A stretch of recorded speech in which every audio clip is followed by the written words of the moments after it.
You have to spend time with the Lord kasi ito yung time. Ito yung very, very valuable time. Maiksi lang ang buhay. All of a sudden, ganito na yung edad ko. Kulang na kulang pa yung time ko para ma-fulfill ko yung calling ko. Kaya magmamadali kayo. Huwag kayong mag-waste ng time. Be with Him because He's waiting for you. He loves you so much. Ay, dadali niya kayo dito sa ICGM. Talagang sobrang talaga ang papasalamatan ko kay Lord kasi na-impart ko po sa inyo kung ano ang natututunan ko sa Kanya. Kung ano yung relationship na gusto niya ay na-impart ko sa inyo. Are you ready? Are you ready for a spiritual revival?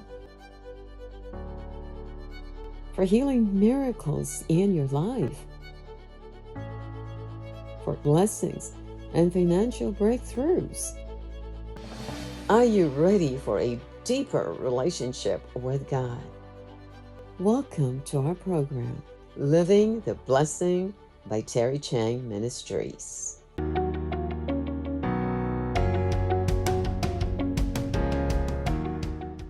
Kilala ko si God the Father kasi yung nakita ko yung God the Father, pagpunta niya dito sa mga patriarchs natin in the Old Testament, like God the Father, naging pillar of cloud by day and pillar of fire by night. Kilala ko si God the Father. Pero si Jesus, hindi na sinasabi si Jesus na Old Testament except like angel of God. Although, of course, that was Jesus himself. Hindi ko pa ma-appreciate kung ano talaga ang ginawa niya on the cross. So, ang daming revelation na ginawa sa akin. Nung na-reveal na sa akin ang ginawa ni Jesus, doon na ako nabaliw-baliw. Doon na talaga nag-operate ako sa gospel, sa power ng gospel. Doon na talaga ako naniwala. Kasi yun ang power eh. Yung gospel, kailangan paniwalaan mo. For example, tinatanong ko, Lord, bakit si Jesus ang pinadala mo? Diyos siya.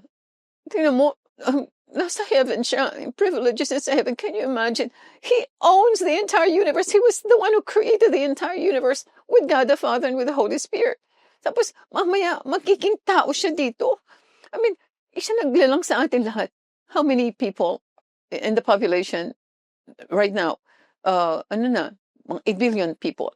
Siya lahat ang nag-create sa atin uniquely. Walang magkamukha, di ba? Tapos, siya lahat. Like, for example, itong amazing part is, yung cosmos, itong heavenly bodies na kinreate ni God sa universe, na trillions and trillions and trillions of heavenly bodies. Tapos, trillions yan, trillions, hindi mo mabilang kung gaano karaming trillions. Even yung mga scientists sa NASA, amazed. Kasi nga hindi nila alam, ano nangyayari? Basta sabi niya, the stars are multiplying. Galaxies are multiplying. Hindi nila naintindihan. Kasi nagsalita si Lord. Pag magmumultiply talaga sila. Like, 2 years ago, Andromeda galaxy was the biggest galaxy. Ngayon, meron ng C1101. Kung ang Andromeda has about 100 trillion stars, itong C1101 ay merong 100 trillion. 1 trillion as against 100 trillion. Hindi napansin ng mga scientists, bigla na lang nandoon sa telescope na yon. Nakita nila, nagulat sila, bakit merong ganyang kalaking galaxy na na-miss out nila. So, yun na lang. And itong amazing. Ang Earth ay isa lang dito sa heavenly bodies na kinreate ni God. Diba? Isa lang. For example, ito. Napakarami niyan. Trillions and trillions. May isang tuldok. Let's say tuldok ito. Napakarami. God, sabi in the beginning, God created the heavens and the earth. And then ang earth na to. Of all the heavenly bodies na kinreate ni God, ito lang ang may oxygen. Ito lang ang may gravity.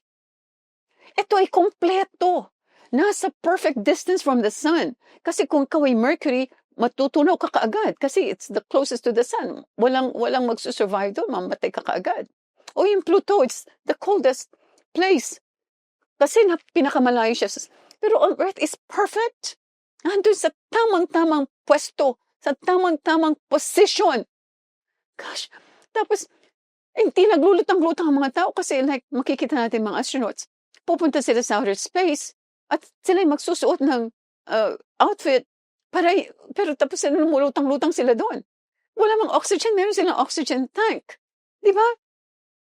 Pero ang Earth, because dito niya nilagay ang tao. Diyos ko. dito niya linagay tayo. Kaya kinumpleto niya talaga ang lahat ng pangangailangan ng tao.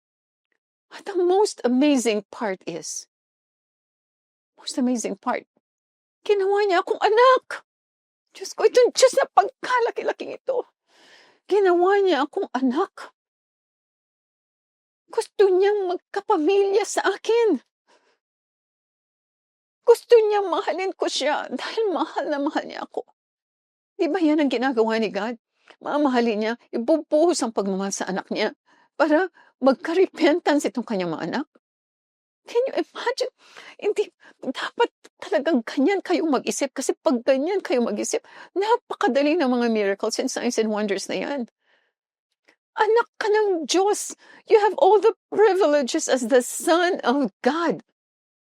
Ikaw tagapagmana. Romans 8:16 says, and sabi niya, the Holy Spirit bears witness that we are His children.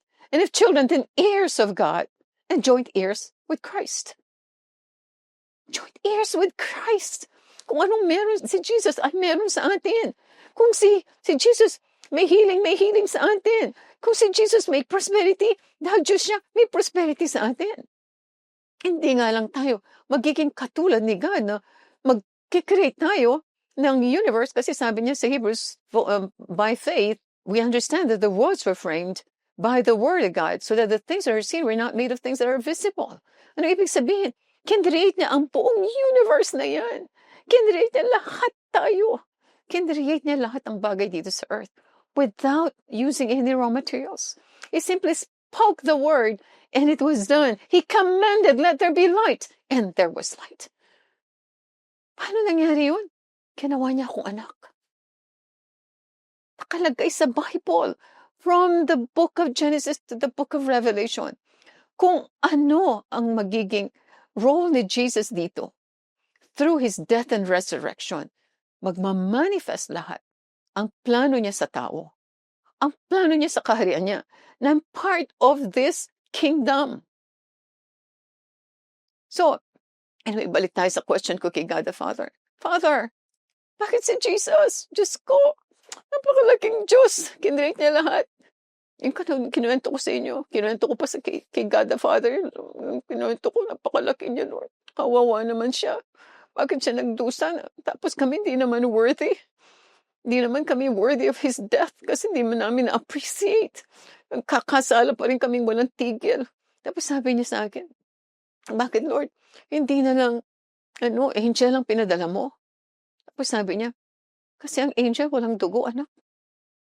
Tapos connection ng dugo. The life of the flesh is in the blood. Tao ang nagkasala. Dugo at laman na nagkasala. Si Adam and Eve ang nagkasala. Kailangan ang mag-redeem sa kanila ay may dugo. Kaya ginamit mo mga animals. Bakit hindi na lang animals? Bakit kailangan pa si Jesus? Gusto mo bang mag-sacrifice ng animals all the time? Magpapatay kayo ng mga animals all the time? At saka ang animals, ang blood ng animals, hindi kayang patawarin ang kasalanan. Ang gagawin lang, i-cover up ang kasalanan. Kailangan kayo ay mapatawad sa inyong mga kasalanan para hindi kayo pumunta sa hell at para makasama ko kayo dahil kayo pamilya ko. Kailangan makasama ka, Terry, dyan. Pamilya kita.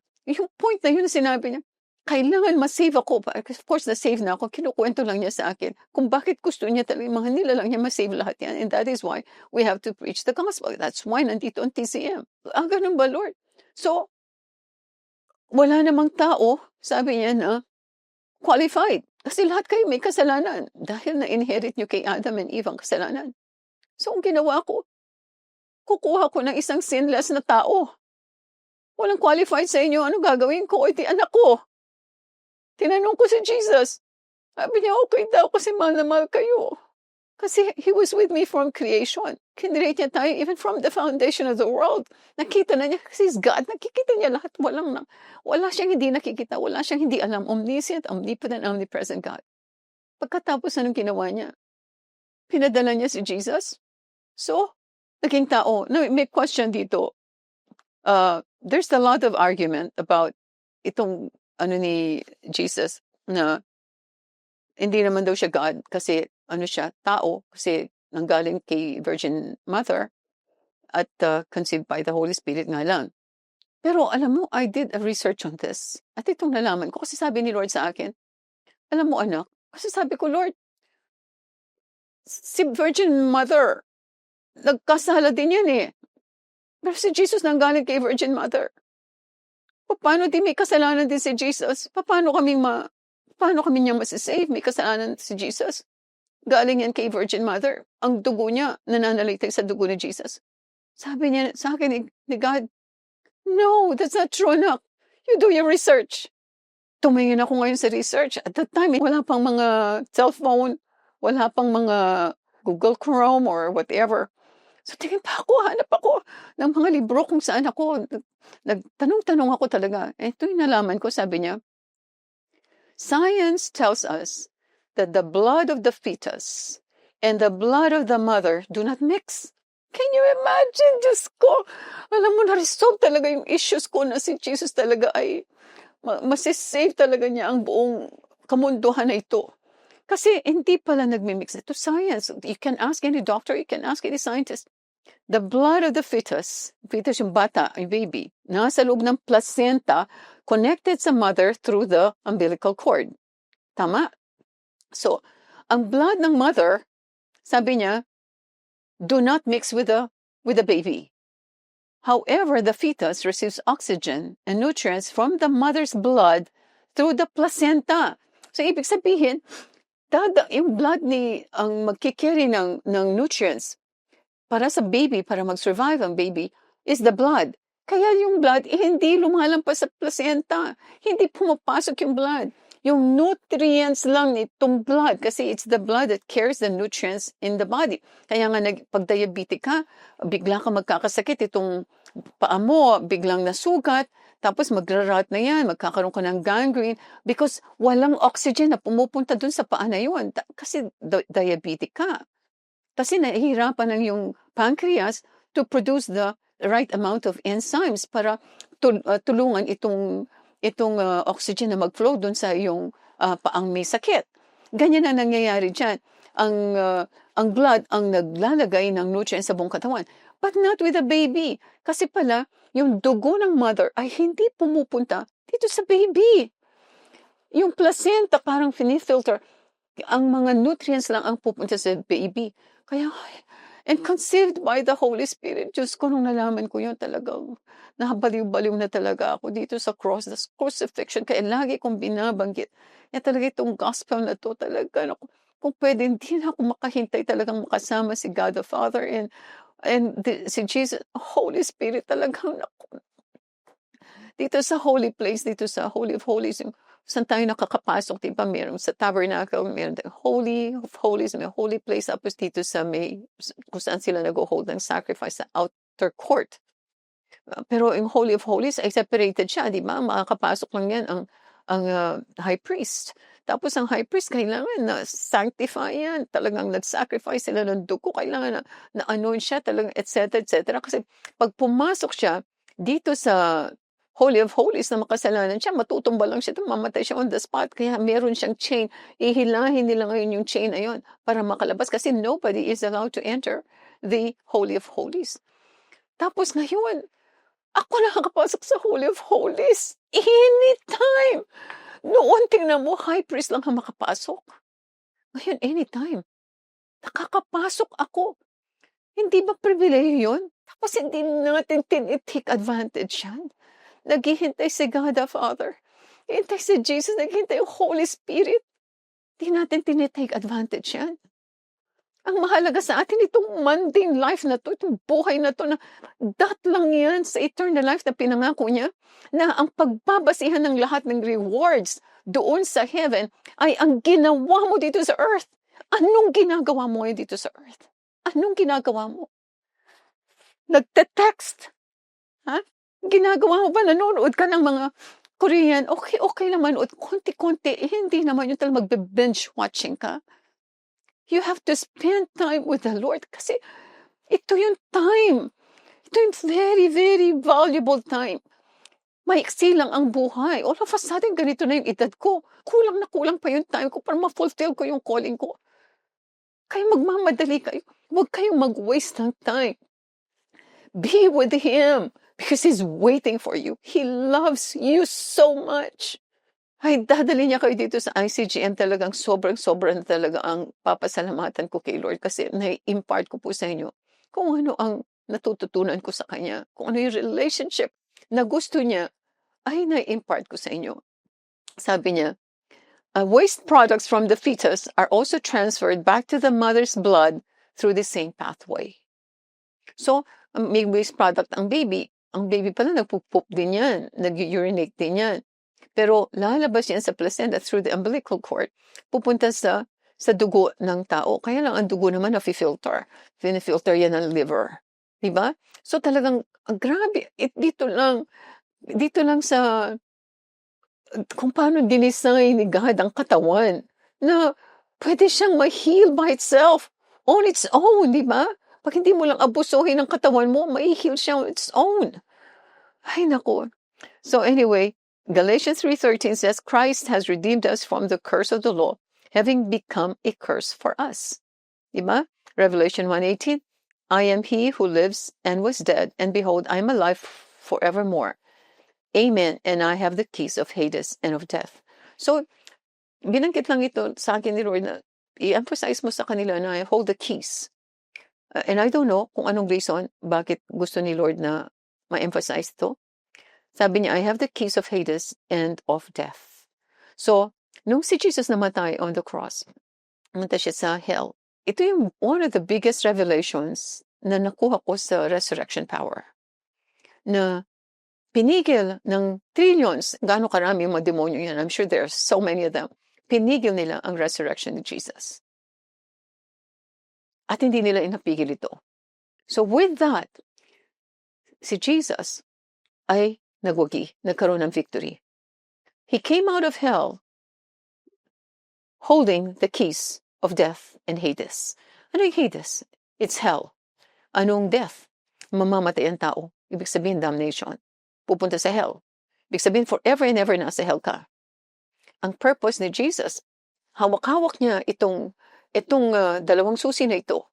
At siya ang may authority kung sino madadala sa hell at sino madadala sa heaven. So, yung sabi niya, many are called, but few are chosen. Ang ibig sabihin yan. Di ba? Ang revelation na binigay sa akin ni Lord Jan ay, si Jesus namatay for the entire world. Di ba? Kaya lang hindi lahat ay tatanggapin si Jesus. Hindi lahat ay maniniwala. And that's where we come in. Kaya tayo magpo-propagate ng gospel. Pero yung mga tao ng chosen, ay yung mga taong naging available for Him. Hindi mga taong naniwala lang. Mga taong naging available to serve Him. To serve His purpose, which is to preach the gospel, heal the sick, deliver the brokenhearted, cast out demons, raise up the dead, and set the captives free. Ang question ko sa inyo, kung hindi nyo kayang gawin yan, di ba? Nakakonect kayo dito sa TCM. Ang gagawin nyo lang, pag-pray kami, di ba? Or mag-support kayo sa amin. Like, paano support? Sabi ko nga, yung like, yung share, yung comment na yan. Kung hindi nyo kaya. Pero we are commanded, each one of us is commanded to preach the gospel. You cannot preach the gospel behind the pulpit kung hindi ka tinawag dyan. Kasi pipilitin mo, babagsak ka lang. Because ito talagang linalabanan ni Satanas, yung mga nagpipreach. Naku, kung ano-ano po dinadaanan namin, mga pagsubok.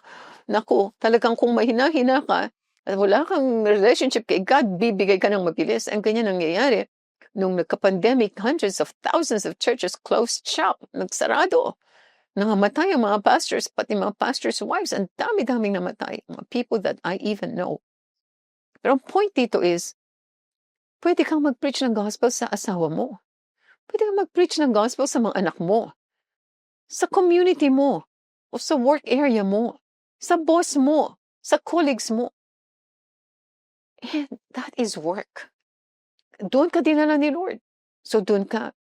Yung mga leaders natin, mga Bible leaders natin dito sa TCM, hindi nyo pa na-appreciate yan. But when I anointed you, Napakalaki ng plano ni Lord sa bawat isa sa inyo. Hindi niyo pa na-appreciate yan. Ako, even when I got anointed to preach, hindi ko na-appreciate pa noon. Pero nung nakilala ko si Jesus, karoon ako ng relationship, nakita ko yung blessings, outpouring ng kanyang blessings, ng kanyang power in all areas of my life. Talagang, sabi ko, kaya pala ako ginamit ng husto ni God. Alam niyang maniniwala ako. So, dinala kayo rito. Alam niyang maniniwala kayo. He will use you so powerfully and so mightily na talagang magbibighani na lang kayo, mamemesmerize kayo kung gaano itong pag-ibig ng Panginoon sa inyo. Kaya tayo pupunta dito sa dunamis power na dapat niyong i-release. Ang scripture na to talks about the fullness of God's power. Very, very important. The fullness of God's power, which is already on the inside of you. Ngayon, gusto kong maintindihan natin, ano ba itong power na to? Kasi, bago natin pwedeng i-release, kailangan magka-revelation tayo. Ano ba itong power na to?